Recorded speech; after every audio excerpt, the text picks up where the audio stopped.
If there's one thing you need to know about me, it's that, come what may, I need to follow my heart. I need to follow my intuitive path forward, listen to my higher self or my spirit or God or whatever you want to call it, and move forward into life with action and gusto and belief and faith, and let the chips fall where they may.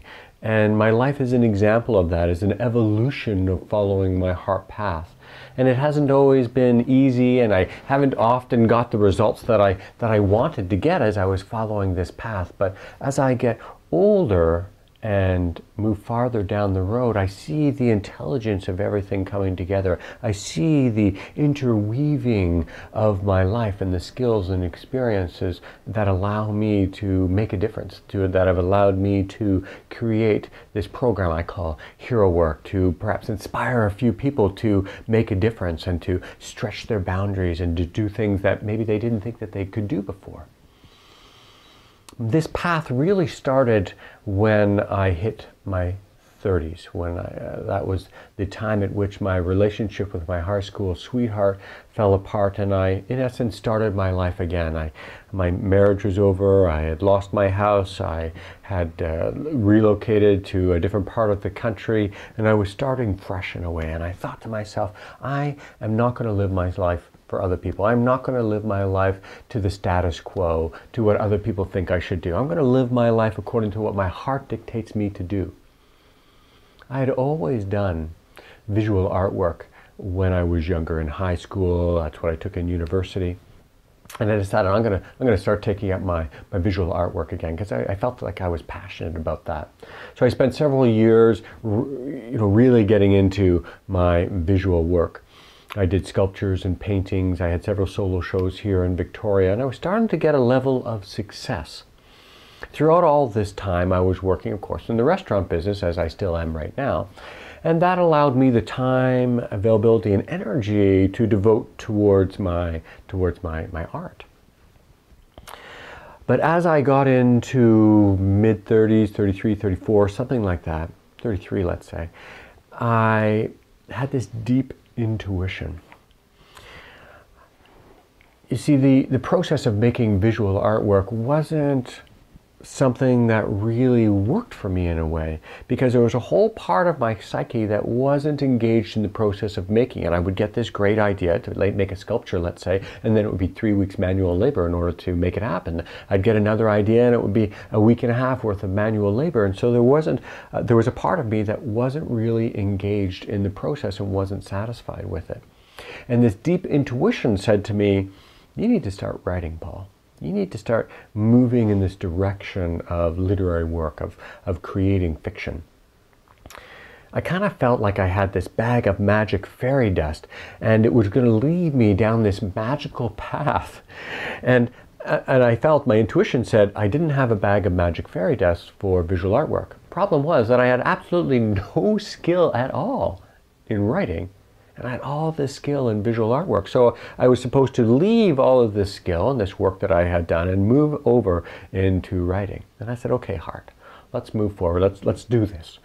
And so I spent 4 years teaching myself how to write. I took the courses, I experimented, I read good literature, I did a bunch of different work, I critiqued, I got other people's opinions, and I got better and better and better. And it's one of my skills, to be able to learn things on my own.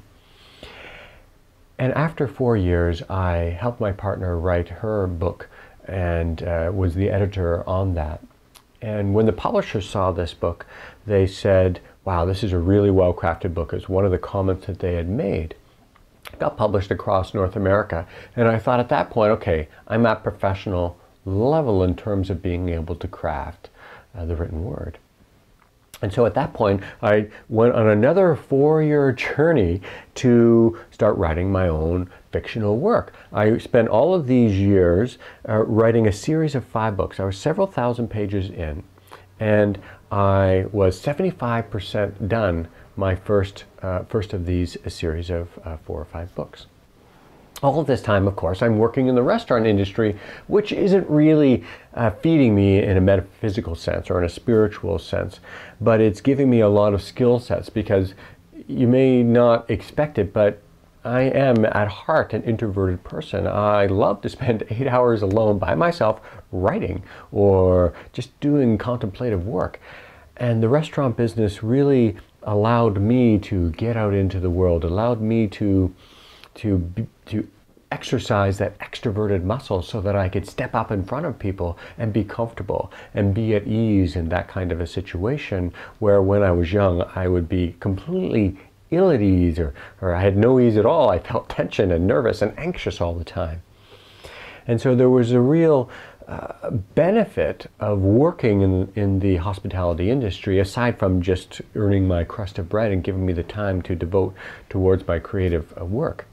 But after about 4 years of doing writing and getting close to completing the beginning pieces of this massive piece of work, I thought, let me take a month off and help a friend in need. Let me do something cool. Let me do this extreme makeover. And that was where my whole life went, and it shifted into this other place. And it was a real challenge to make that choice to move in the direction of doing extreme makeovers, because it was something that made my heart sing. I mean, everything went, ooh, you know, I just loved it. It brought all of the skills that I had developed throughout my life, from visual art skills to comfort of being in front of people, to my writing skills, to the robust imagination that I had developed through writing, that I could keep large interconnected structures in my mind clear. Well, that's exactly what an extreme makeover is all about. And so as I started to go down this path, which was, you know, I mean, 8 years of my life I had to put aside in a way. When before that I had put several other years of my life. So I'm taking a good 10 to 12 chunk period of my life and saying, we'll get back to that. And I will get back to those stories because they're beautiful and wonderful stories. But the whole process of this, and this is why I'm telling you this story, that the organic process of following your heart, the organic evolutionary path may not make sense. It may not you know, make sense to the intellectual mind that wants that straight road. Okay, here's my objective. I want to get it done, and let me get there. Okay, and then I'll be happy once I get there. But the spiritual path, the heart path, can be a meandering path. But now that I look back on my life, I see so much intelligence. I see so much grace. I see so much faith, that if I had not gone through all of those things, if I had not had the perseverance to spend 8 years of my life working alone in faith that it would actually work out in the end, that I wouldn't have the perseverance to do these extreme makeovers, because there's so much back-end work, so much learning, so much exploration that has to take place in order to put one of these events on. And so I ask you and anybody that I meet to consider following your heart. It may not always make sense, but it will make you sing. It may not get you to where you expect to get to, because I'd never expected to ever be doing extreme makeovers, but it will get you someplace beautiful. You'll be of service to the world. Your heart will feel fuller. Your connections and relationships will be deeper. I'm Paul Latour. Talk soon.